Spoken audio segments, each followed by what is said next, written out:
ติโยมเลื่อมใสบูชาครูบาเจ้าศรีวิชัยให้พรมวลมิตรสิทธาพระประจำวันเกิดเสริมดวงชะตาให้อาหารปลาหน้าวัดสุขใจเชิญรวมบุญสงน้ำพระธาตุน้อมใจอภิวาทขอบุญสุขใจสุขกายไหว้พระขอพรองค์พระเจ้าทันใจหลวงพ่อประเสริฐเจริญพรอวยชัยให้ท่านสุขใจทั่วกัน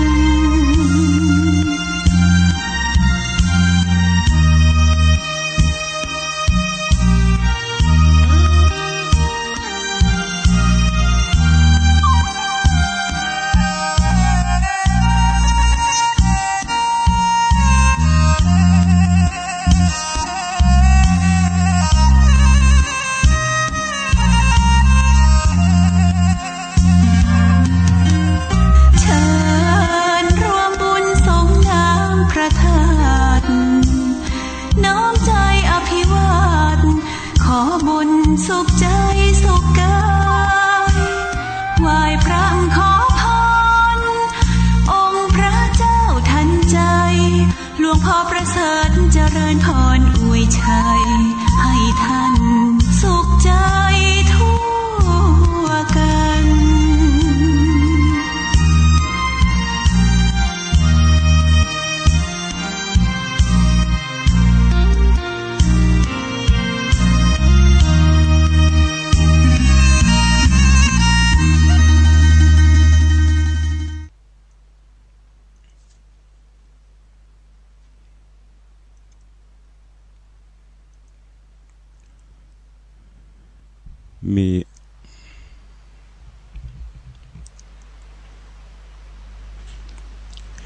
มีอะไรมีไม่เป็นก็เป็นทุกข์ถึงมีสุขก็ยิ่งทุกข์เพราะสุขนั่นดูให้ดีอย่าเสียทีให้กับมันจะพากันมาเพิ่มทุกข์ให้ทุกทียามจะใช้ให้เป็นไม่เป็นทุกข์ยามจะกินให้ถูกตามวิถียามจะทายให้เป็นเห็นสุดดีถ้าอย่างนี้ไม่เป็นทุกคืนวันยามจะได้ให้เป็นไม่เป็นทุกข์ยามจะเป็นให้ถูกตามวิถียามจะตายให้เป็นเห็นสุดดีถ้าอย่างนี้ไม่มีทุกวันเอ่ย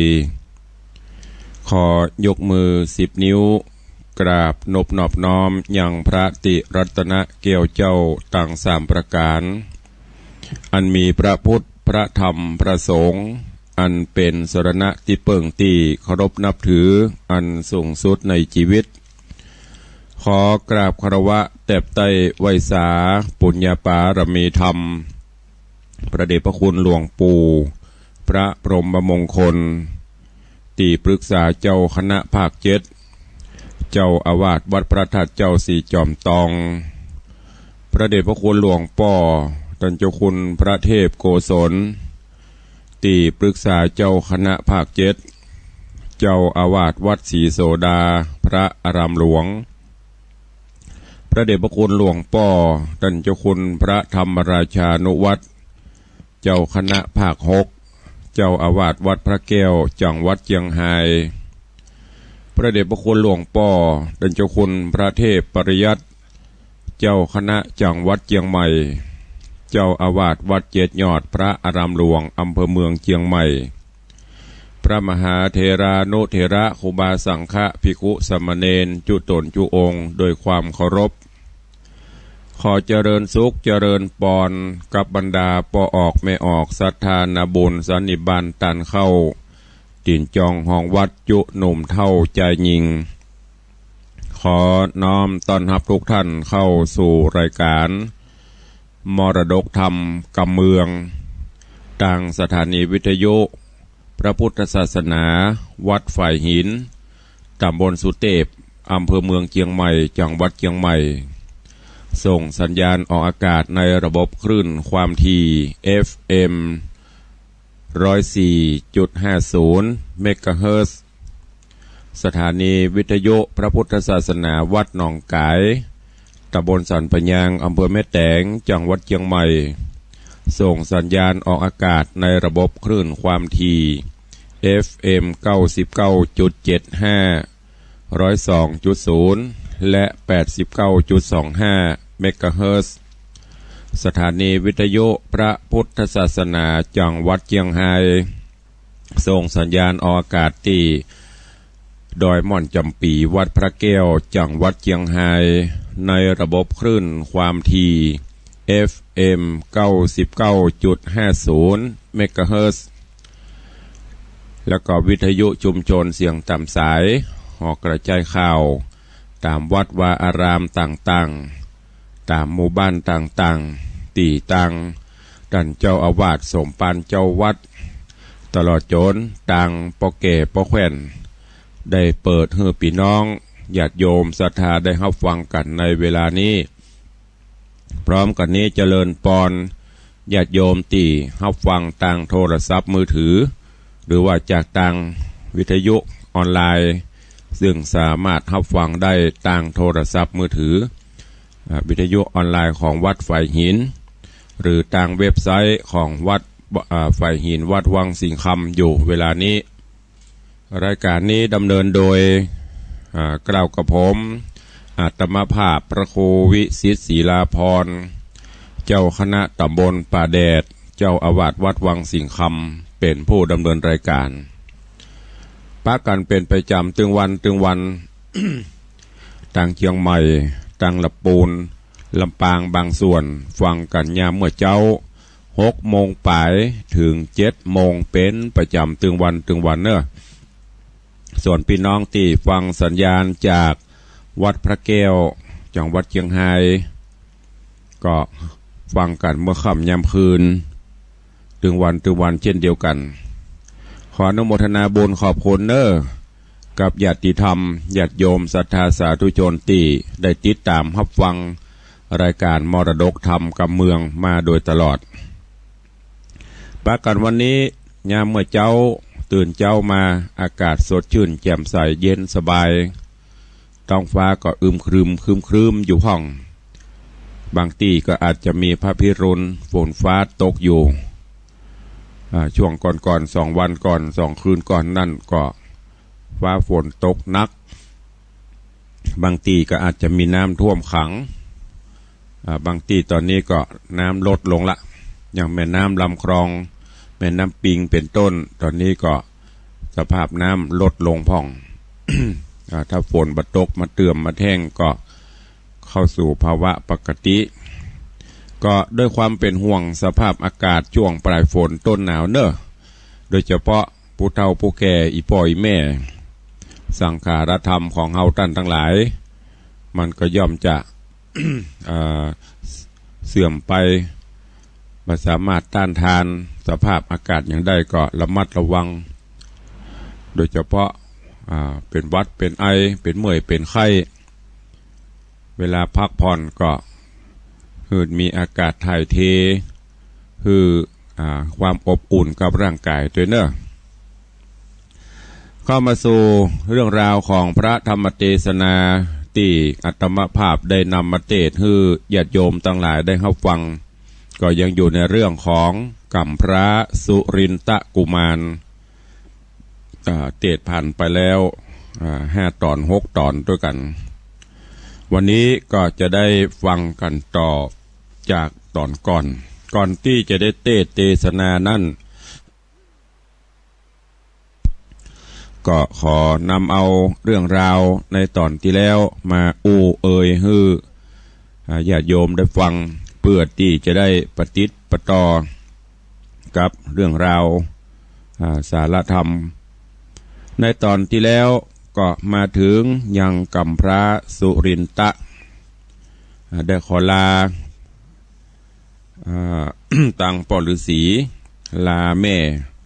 ที่ออกไปเพื่อจะไปพบไปปะกับยักษ์เพราะว่าจะต้องไปผจญกรรมจะตาอย่างต่างๆของเปิ้นอยู่ย้อนกล่าวถึงตังแม่จันตะสามาวดีตอนนี้ตังองค์อมรินทร์พระอินทร์เจ้าฟ้าก็วิสุกรรมเนรมิตนำปลาไปอยู่ที่ตาน้ำแล้วก็ปอกาเหือสะเปาก็มาปบมาปะแล้วก็นำปลาปิกไปสู่บ้านสู่เมืองจนกระทั่งป่อพญาเจ้าเมืองหูเรื่องหูราวต่างๆคือพญาสิริมิถิราชก็สั่งให้เหล่าเสนาอมาตย์ทั้งหลายไปจัดการกับกิจจะเสนาผู้ใจบาปหยาบจ้าตีไปจุหรือว่าไปใส่ไข่ใส่ความเป่าหูพญาสิริมิถิราชนำปลาเอาจันตะสามาวดีไปไหลน้ำตอนนี้พญาหูคิงมาพ่องก็เลยสั่งให้เสนาอมาตย์ทั้งหลายไปจัดการยับจับเอากิจจะเสนาไปประหารก็เป็นที่เรียบร้อยไปกล่าวถึงยัง กำเจ้าสุรินตะกุมารผู้มีบุญหลังจากที่ลาปอฤาษีลาแม่แล้วก็เข้าสู่ป่าไม้ไผ่สนเพื่อไปหายังยักษ์ได้ประมาณเดินทางไปได้ประมาณ20 กว่าวันละในระหว่างการเดินทางเตียวทางต่ำป่าเขานั่นบางที่ก็หนทางเลี่ยนเกลี้ยงเปียงเสมอบางที่ก็เป็นหินเป็นแห่บางที่ก็ต้นไม้ต้นตอกอุดมสมบูรณ์ดอกไม้กรี่เบ่งบานมีดอกหอมบ่ว่าจะเป็น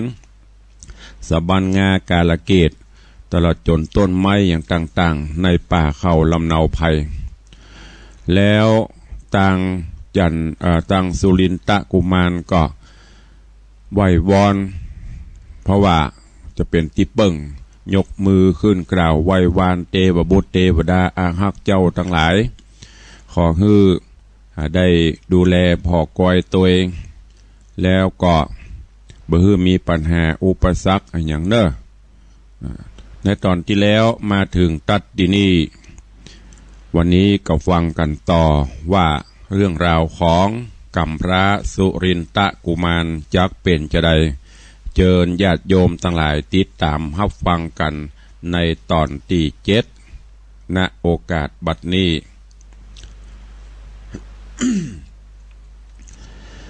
นะโมตัสสะภะคะวะโตอะระหะโตสัมมาสัมพุทธัสสะสันตโวฟังลาโสตุจันนาสัพปุริสะตังลายตั้งยิงใจหนุ่มเท่าตีปากันเล่าทาดาฟังยังรัศธรรมเทศนา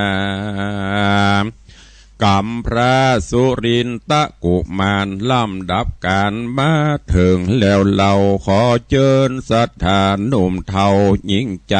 ตั้งหลายจุงตั้งใจหมายทอมทาดาฟังต่อไปนานี่แหละนาอาทาสโกเทวราชาน้อยกาละนั้นใส่ต้นเต้าไทยอินตาพอลงมาลุ่มไตพับเสียงไข่เมืองคนก็หันตนนอดเนาอยู่ป่าเศร้าดงนาสะแวงหายักษ์ใหญ่สมปานไปตันแก่มีเตี้ยงแต่สันใดจักลองใจแห่งเจ้าว่าจากเตี้ยงเต้ามั่นแก่นหรือจากโรดแล่นพระเน ภาพเสียงพ ระหนีแม่นสมปาลามีแล้วใส่จักใดตาราชพระญาขุนอินตาได้แถลงมาปบแล้วเล่าปัลลังลำดับนั้นไปนาเจ้าหนอดลาบุญนากับอินตาสักกับพรานเกาะเขาดงดันป่าไม้ป่าก้อนไต่ดอยพาบุญนำนาปัญญาเอาซื้อนาเป็นไปหิมมาปานน้อยปากกวางมีซอดอยู่สร้างหลวงลายคือมีควายดำปอดกระติงยอดกวางฟานลูกไม้วานเรือแหล่หล่นลงแผ่ถมทองตกลงกองพื้นดินปูนดีกินเต้เล่าเจ้าหนอดเนากุมารกับลุงพรานเกศเท่าเตี้ยวไต่เต้าดงตันได้3 วันมาจอดก็ไปหอดดอยพาวิปุละปาปตาโกหาอันดอยผานินามีคูหาทำกวางเป็นที่อยู่สังยะขามันเอาก้อนผาตืดไว้บ่ฮือสัตว์ใดหู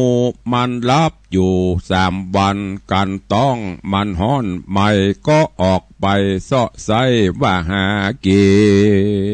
นสัตว์เตียวดินปากกวางมีมากอ่างเสือหมีราชสีควายป่าแลดจ้างล่าปังไปมันกินลายบอบใบกันอิ่มใส่ต้องตา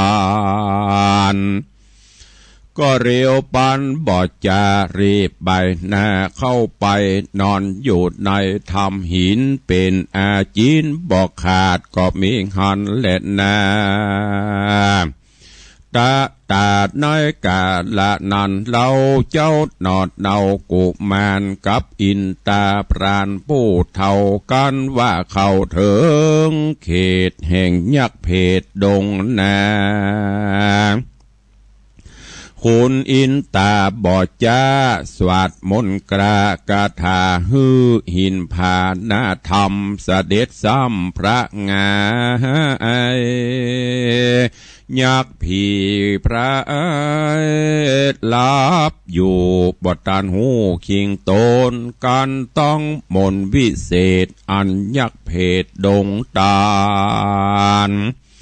ก็เรียวปันปีกฟื้นสะดุ้งตื่นมื่นตามันโกธาโคดหาวห้องเอิ้นกล่าวกำจา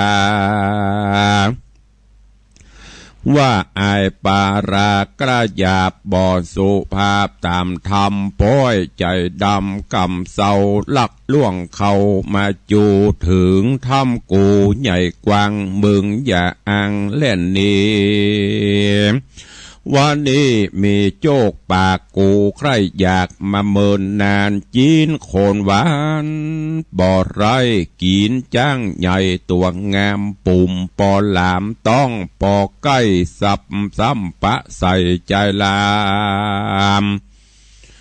ตัวมันงามใจจะข้ามาท่าด้าตาย2 คนใจหนุ่มเทายักบาปเศร้าโด่งตันเอาตีนยันต้นไม้หักล้มควายโถมทามนาบ่องามบูดเบลแล้วกัดเขียวปุ่นกัวเนลามิดตัวสูงใหญ่ตบอกใส่ตังเสียงมันดังขนาดดังฟ้าหยาดไปบนผมหัวโคนงอดหนวดเต้าหนวดดวงตอดไปมาส่องแก่นตามะมาบมีแสงว่าเป็นไฟ เขียวงาใสสว่างออก2 ข้างมีแสงปากมันแดงหน้าเศร้านิ้วมือเต้าลำตาลมันโงนงานห้องด่าว่าอ้าย5 ผีพราย มึงต้องตายมึงต้องตายบ่จะย้อนอวดกล้าถือดีอวดฤทธิ์ที่เก่งกล้าเนี่ยแรงหน้ามาหาเอาหินผาหน้าทำปังลงซ้ำพระไงมึงอย่ามาได้ปีกปอกไว้หน้าออกขึ้นไปยักจังไรโคดไม่โยกต้อนไม้บุบลงหน่อพุทธองค์ลบใดเลยถูกใส่ดอยผาดอยใหญ่นะแตกยักบาปกระเลียวปันถอดดาบมันเงื้อทาเจ้าหนอดลาเรียวไวเต้นเข้าไปตีไกลยกดาบได้ดาฟานดาบโจมกันมีทองบ่ถูกต้องคนใดต่างเรียวไวเจิงดาบหากรบผาพระโจรต่างมีมนแก่กล้าจักฟันแต่งบอกเขาฮบกันแต่เจ้าลงแรงตาวันแดงต่ำก้อยลับเหลี่ยมน้อยดอยผาอันยักขาบาปกล้าสาหย่อห้องขึ้นฟ้าเรียวปันแมบลิ้นมันเกี่ยวกอดยังดอยยอดโคหายาวเจ็ดปันว่าอาจอ่างปากกวางปูนกลัวกะงอกหัวไปมาปากก็จะกล่าวท้อว่าไอ้น้อยมึงตายมันจะไหลใจก็มีหันแหละนาตัดสมิงคะเนในขณะนอนใส่ต้นเต่าไทยอินตาในมือขวากำดาบเหลื่อมมาบต่อตาเบื้องซ้ายกำกว่าค้อนเกลียวงามผ่องเปียวมีสลีคือค้อนว่าจีละเป็กวัดไวเสียงดังไปตัวฟ้าส่วนเจ้าหนอดลาบุญจูก็เอาธนูมาตีเสียงดังมีก็อองพับตัวต้องจักขวานดังปานฟ้าผ่าได้105ปันตียักดงรียักษ์โดงรีหยาบจากก็ลงจากฟ้าสับปันสองมือมันบอดจากราบเจ้าฟ้าอินตาปากก็จากล่าวโอว่าขออินโดตัวข้าอย่าฮือความนามราดนากันมันจะเมียนแล้วก็เอาหน่วยเกี่ยวประภาอันมีก้ากวนเมืองโดรุ่งเรืองใจจ้ามีชื่อว่ารัตนกุฏมณีเป็นแก้วดีบ่อเศร้าถ้าไหวเจ้าอินตาแล้วก็จะบอกเราว่าเป็นของเก่าเมินมาเจนปิตาดาวไทยสืบไว้เมินนานขอลุงพรานหับไว้อันข้าไทยโป่งปั่นแดดเตอะนาส่วนอินตาพรานป่าเศร้ากันยักเท่าปันแล้วยังหน่วยเกี่ยวปันยังหน่วยเกี่ยวปะพาขุนอินตาเต้าไทยหับเกี่ยวไว้มาถือเป็นแก้วสื่อโจมจื้นแก้วตุกหมื่นหนีหายโจกต่างหลายหลังคอนเป็นแก้วดับห้อนนาแล้วอินตาบุญกวางต้นเป็นเจ้าจ้างเอราวันก็เอาแก้วปั่นบ่อจะฮือเจ้าหนอดลากุมารแล้วจะขานบอกเล่าว่าฮือหลานเจ้าคืนสู่ในที่อยู่ละสิ ส่วนแก้วดีวิเศษอันยักเพศเอาปันเจ้าจอมขวัญบุญกวางจักเป็นเจ้าจ้างไปลุนจ้วยจูนุนเตือมกรรมเหือล่วงล้ำมันพายการจะขายเมียนแล้วเต่าตนเกี่ยวอินตาก็อำลาคืนสู่ในที่อยู่แห่งตนก็มีหันและนาตามาถังปะกาเซนโตโฮสัทธาอาหาสัทธาอันว่าสัพพัญโยยอดซอยหันบาทถอยบาลีบทหลังมีไปแจงพระจริงแสงเทศนาว่าอาทาโคมหาสัตโตดังนี้เป็นตนภิกขเวทโดราภิกขุตั้งหลายอันเป็นสายอริยญาติเยือดนักปราชญ์ทรงญาณส่วนเจ้ากุมารนอดเดากันพรันเทาอินตาหนีอำลาไปแล้วดาวตนแก้วบุญนาก็สอนยักษ์ขาเพศเทาว่าดูราเจ้ายักษ์เพศจำอยู่เขตดงดำเจ้าอย่ากระทำกรรมหยาบอันเป็นบาปหึกนายาโกธาโคดใหม่ใจบาปใบทารุณจุงหูบุญหูบาปอย่าขนาบเขขาฮือสัตนานาน้อยใจเดือดห้อนไม่กาญา จุงนี้ไกลนะจากกรรมตัวอันดำมนเศร้านักปราชญ์เจ้าจะใครมีของใดน้อยมากจุงบริจาคเป็นตาลแก่คนพรานอยากใครและเจ้าสินใสสะอาดอย่าประมาทหักษาศีลห้านาเป็นเก้าศีลแปดเต้าภาวนาบุญจากป่าโยกย้ายออกจากค่ายทรงสารถึงนิพพานเวียงเกี่ยวหือได้ถึงแล้วติดดีกันเจ้าบุญมีสอนใครยักปุ่มใส่เพศเท่าก็ก้มเกลาวันตาแล้วอำลาคืนสู่ในที่อยู่แห่งตนก็มีขันและนาโสโอโหโปธิสัตโต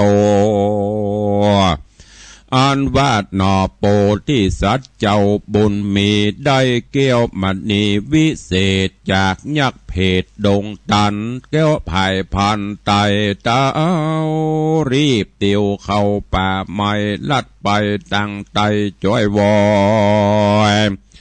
เตียวตามดอยห้อมหวยเป็นเหี้ยวดิ่งจ้อยอึบตันได้7 วันบ่เศษก็รอดไปเขตอนา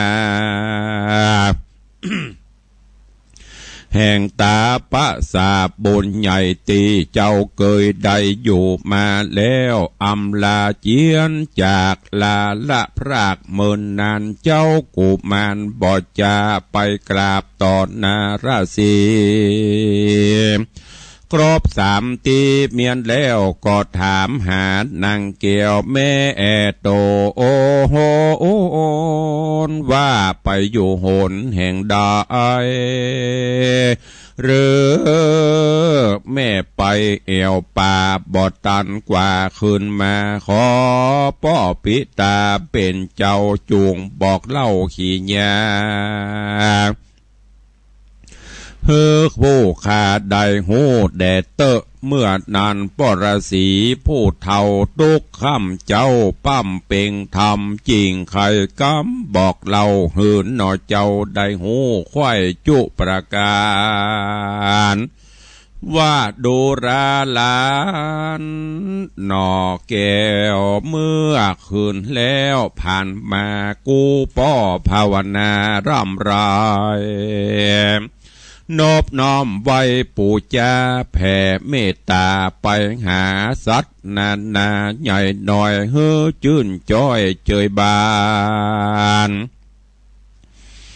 บ่ปอนานแต่เล่าป้อก็เข้าใส่แย่เถิงเวลาแจ้งรุ่งอาทิตย์ปุ้งเรื่องไรกูจิ้งไปยื้อพอก็หูต่อสายตาว่านางบนนาแม่เจ้างามบ่เศร้าสาบมาว่าดีไปลบหนีลีซ่อนอยู่เสียตี้ต่างใดกูจะใครเป่าห้องดังตัวกองดงนาบ่มีเสียงจะตอบทองเสาะควายห้องดงไพรบ่ปะในสักแห่งและนาลานเฮยเมื่อนานสุรินตะกำพระกุมารบุญสมปานไปแก่มีน้ำตาแผ่ลำไหลย้อนอะไรบ่แล้วยังแม่แก้วสายตาจริงใครจะต้านเล่าบอกซึ่งเจ้าราศีว่าแม่บ่มีอยู่นี่ไปซ่อนลี้หนนาย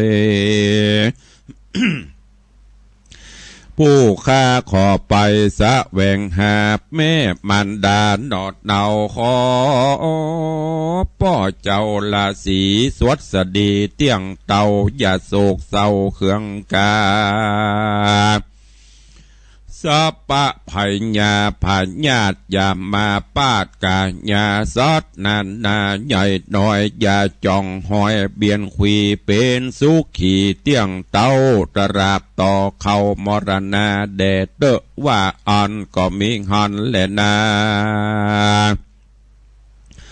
การการละกวนมาควายเจ้าหนอไทยบุญนาโตกแต่งดาดอกไม้เอาใส่ไว้เหนือคันน้ำมาปั่นบ่อจะวางตอดหน้าปอดละสี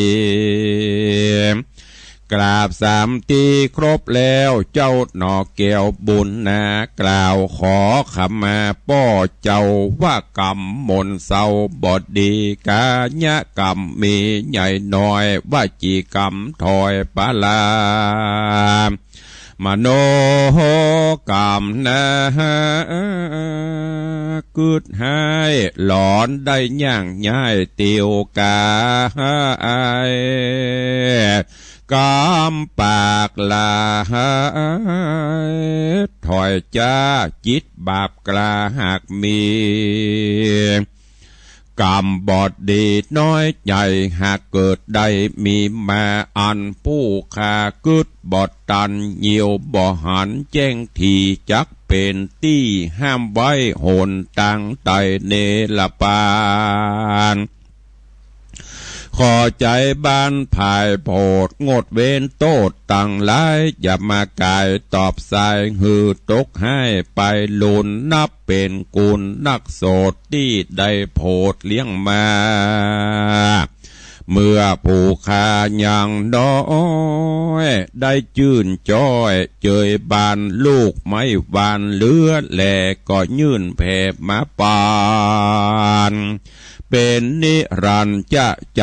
หลายปีควายเติงตันกำมาพันจักลากหือได้จากลานนี้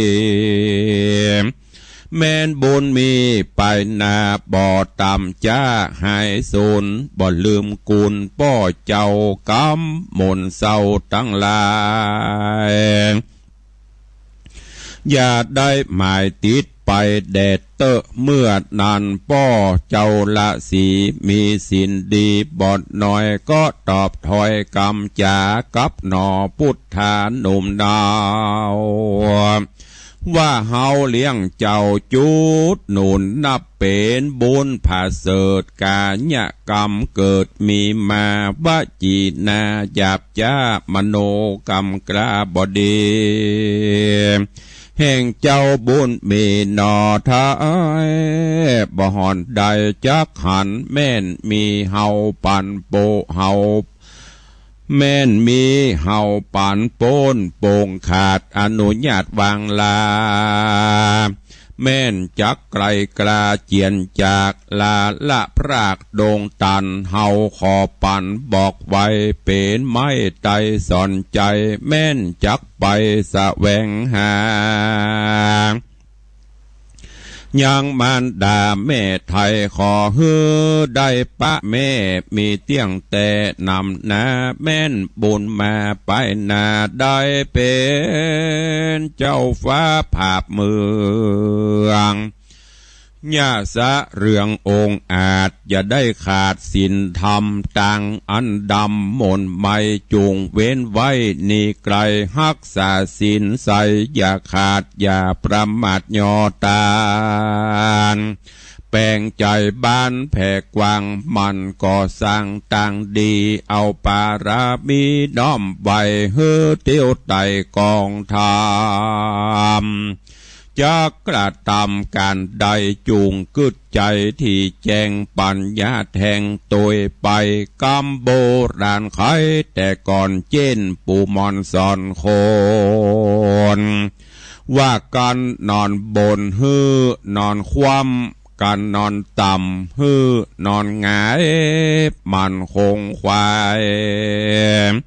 อย่าได้ขาดแม่นมียศอาจนำนาเป็นพญานั่งแต้นจุงมันแก่นในธรรมอย่าใจดำไม่มาดหือไพร่ราดเครื่องกา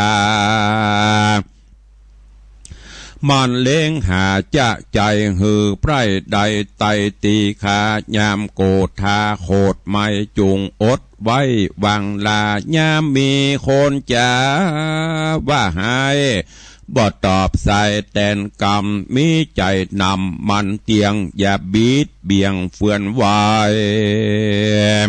แม่นเจ้าไปสอดล่าเขายังป่าดงนาสัตนานากระยาบอย่ากันกาบราวีจูงปากันนีพรากนาดังยักษ์กระโดงตันจูงปากันนี้ขาดสัพพะอุบาทนี้ไกลโรคาใดใหญ่น้อยอย่าจ้องหอยเบียนตนสัพพะกังวลเดือดใหม่อย่ามาไกลเบียนขวีสุขสวดสะดีข้ามเจ้าอย่าโศกเศร้าเครื่องกาแดดเตอะนาก่อนเจ้าละสีกล่าวแล้วเจ้าหน่อแก้วบุญมีก็กราบพระสีวิเศษจบเสียงเปทรงญาณ เจ้ากุมารดอดไทยก็ร้องไห้เจ็ดน้ำตาใจเววากั้งแกนอกตีบแน่นหัวใจว่ากันกูไหลออกจากลาละพรากพระเนมจากปอละสีเป็นเจ้าโตคำเจ้าผ่านมากูเกยหาดอกไม้มาใส่ไว้เหนือคานดังหัวมันลูกไม้และน้ำใจน้ำชันไม้สีฟันสวยนาบัดนี้กูข้าจากไปจักมีไผคนใดเก็บดอกไม้ฮือเจ้าตักน้ำเล่าสุมไฟหาหน่วยไม้หัวมันฮือด้านชันดังเก่าเจ้าหนอดเดากุมารยินใจผ่านบาดไม้น้ำตาไหลอาบเบาย้อนอินดูพ่อเจ้าล้านสีแล้วก้อยถอยเนลาพรากเตียวออกจากศาลาเลวหลังมาจะใจเจ้าร้องไห้เวบนก้อยถอยโหน จ้าเหลวพอดนาละสีน้ำตามีหย่อย้อยหยาดบ่ได้ขาดปังลงแล้วเข้าโดงปาบใหม่เงี่ยร้องไห้เงี่ยเตียวไปก็มีหันเล่นนาเนติตังขีญาสังวันนัดนาวิเศษจาห้องเหตุยังกัมพระสุรินตะกุมารตอนที่7ก็บังโกมสมเรศเดช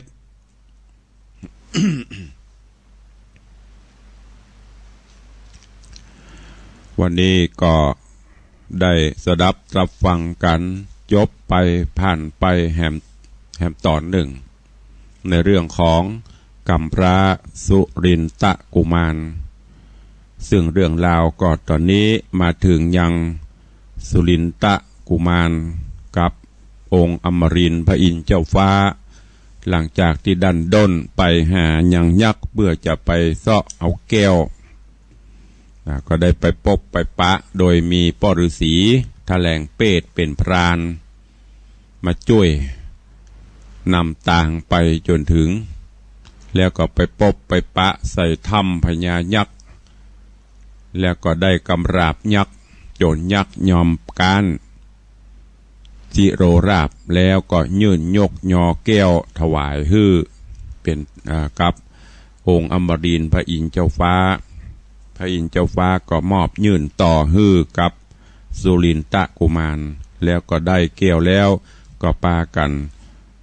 ลำลายักษ์สั่งยักษ์ฮื้อละบาปกรรมฮื้อกระทำศีลตานภาวนาฮื้อกระทำอยู่ในศีลกินในธรรมแล้วก็องค์อมรินทร์พระอินทร์เจ้าฟ้าก็ลาไปส่วนสุรินตะกุมารก็ปิกมาหายังอาสโลมปฤาษี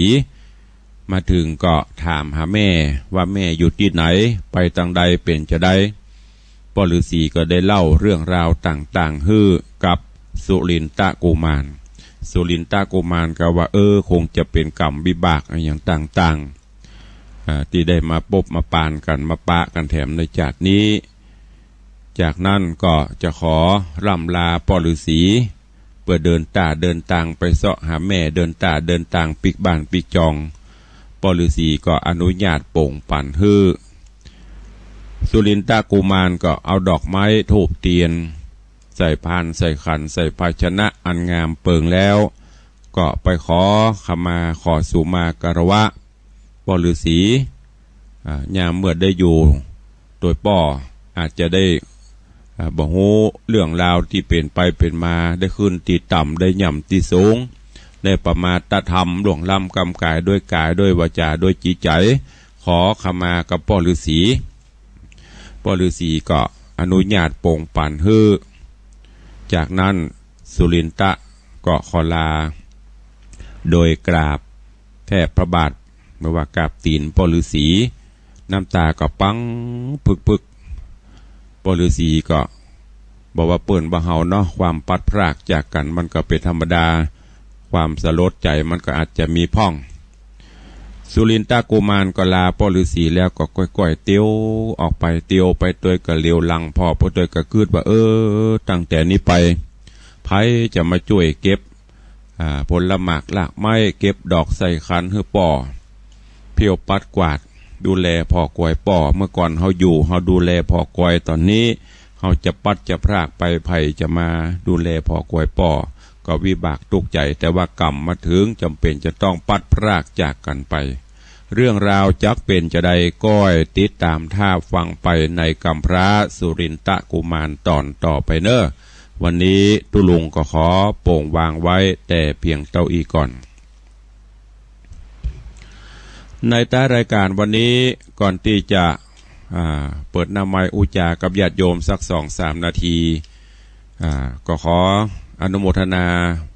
ประชาสัมพันธ์และอนุโมทนาขอบคุณบุญกุศลกับญาติโยมทั้งหลายเนอะดังที่ได้แจ้งประชาสัมพันธ์ไปว่าทางวัดวังสิงคำขอน้อมเอิญเชิญชวนญาติโยมพุทธศาสนิกชนแฟนรายการทุกท่าน ร่วมโมทนาบุญสร้างทานบารมีมหากุศลในการทำบุญตอดกฐินสามัคคีประจำปี 2561 โดยได้รับเมตตาบารมีจากท่านอาจารย์วารินทร์บัววิรัตเลิศพร้อมคณะศิษย์หลวงปู่ฤาษีเกวรันจะได้น้อมนำองค์กฐินมาตอดถวายเพื่อสมทบเป็นกองทุนหรือถอนก่อสร้างกุฏิสงฆ์ของวัดในวันอาทิตย์ที่ 4 พฤศจิกายน พุทธศักราช 2561 การนี้ตุลุงก็ขอประกาศเชิญชวนอีปออีแม่FC แฟนรายการญาติโยมทุกท่านร่วมสมทบ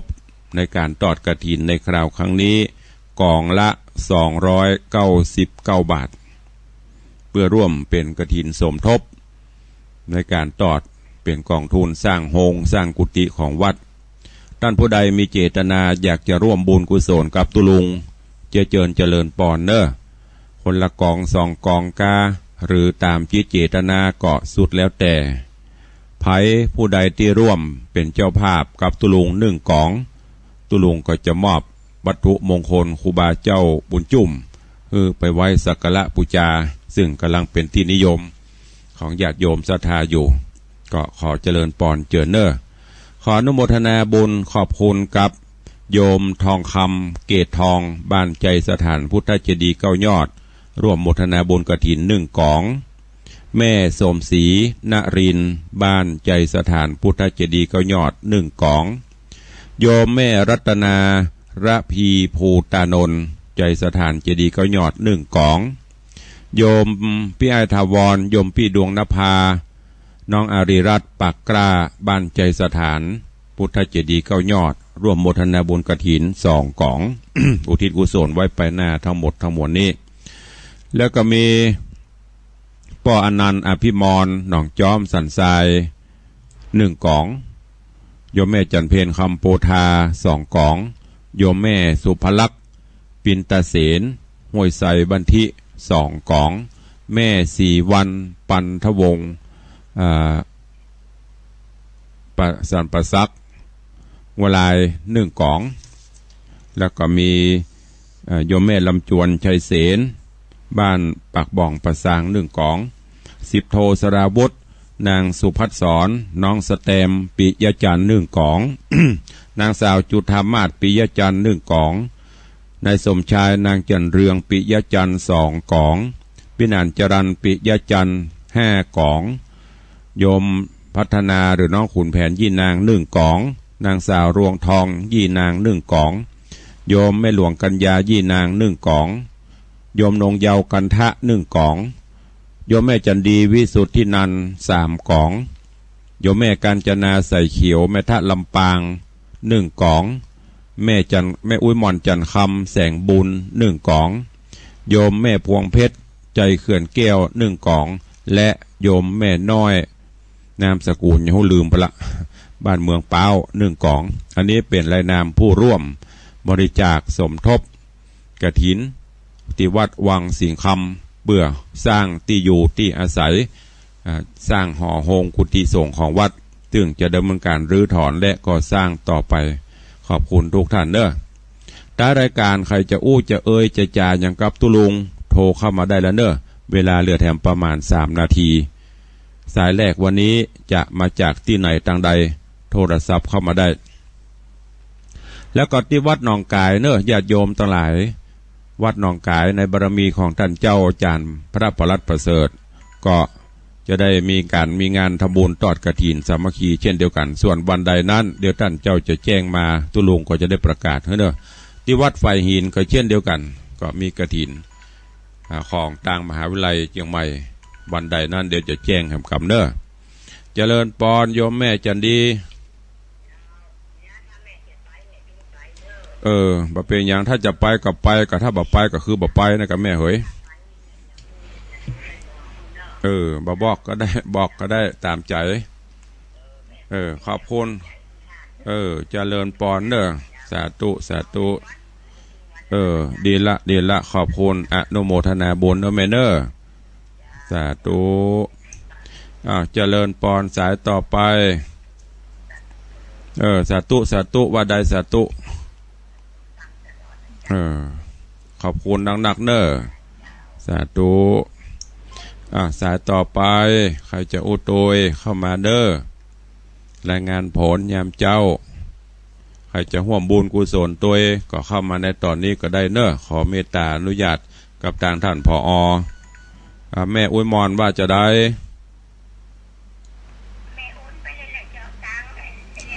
ยังโอนไปที่พี่หนานถ้าพี่หนานเอามาฮื้อก่อนจะบอกบ่ต้องรายงานให้ท่านนะเพราะว่าท่านจะหูบ่หูตราบใดที่พี่หนานบอกมาฮื้อท่านก็ยังบ่หูเพราะบัญชีของท่านกับวัดก็มีแม่บ่โอนเข้าที่นี่แม่ไปโอนหลายต่อนะมันลำบากบอกว่านั้นแม่โอนเข้ามันจะได้ง่ายเพราะว่าเลขบัญชีมันเหมือนกันในวิธีโอนมันเหมือนเดียวกันแต่ไม่โอนเข้าพี่หนานบุญถ้าพี่หนานปล่อยมาฮื้อบุญท่านจะรายงานให้แม่ขอบคุณเนอะบ่ฮู้โอนมาได้กับบ่ฮู้เพราะว่าของท่านจะบ่ฮู้ถ้ามันเข้าพี่หนานเอามายื่นอันนั้นคือได้รับแล้วแต่ถ้าพี่หนานยังบ่มาก็คือบ่ได้รับเตื้อขอบคุณเนอะแม่อุ้ยหมอนแสงคำแสงบุญโอนบัญชีไปฝากเข้าบัญชีของพี่หนานบอกว่าโอนเข้าบัญชีวัดนี่ก็บ่โอนมันจะเป็นการบ่ได้เป็นการถ้าโอนเขานี่ปุ๊บก็รับตะวาเรียบร้อยละสายต่อไปใครจะอุดตัวเข้ามาเด้อเดี๋ยวเวลาแถม1 นาทีสุดท้ายจะไปค้อนกันสุดท้ายถ้าสุดท้ายตุลุงฮับมาได้แล้วเนอะเพราะว่าเดี๋ยวมันจะไปเบียดเวลาของเปิ้ลถ้ามันอู้ติดพันแล้วมันจะตัดก็เดี๋ยวไก่ว่าบัดตันแล้วจบตัดอีแหมโทรมาตอนนี้ใครจะอู้ก็โทรมาตอนนี้เนอะแม่ปานว่าจะได้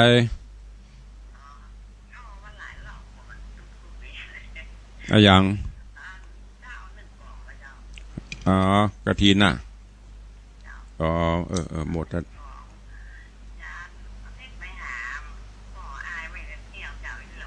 เดี๋ยวก่อนเนอะป้อนานจะก็ลืมชื่อป้าจันอ่ะไม่ใช่อัน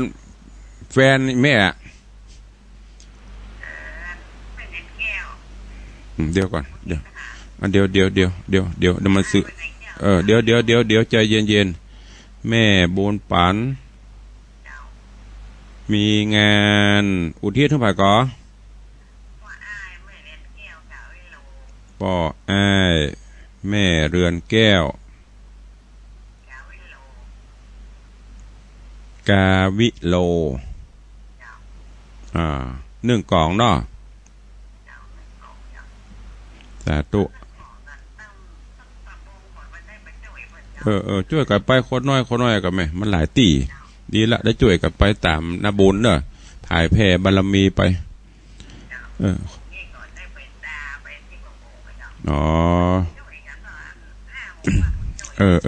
ดีละนะสามัคคีธรรมขอบคุณนักเนอะเวลาหมดพอดีเจริญปอนอนุโมทนาบุญนะแม่เนอะสาธุขอบคุณเนอะแม่บุญปั่นมีงานครับเป็นเจ้าภาพกฐินสมทบแถม1 กล่อง299อุทิศกุศลฮือป้ออ้ายแม่เรือนแก้วกาวิโลพูดถึงแก่กรรมไปวันนี้เวลาหมดเวลาเนอะขอนำรายการจากไปก่อนวันโภกกระปะกันเหมือนเดิมอยู่ดีมีสุขเหมือนกันจุตนจุองจุผู้จุคนเนอะจัตตารโอธรรมาวัตันติอายุวันโนสุขังพลัง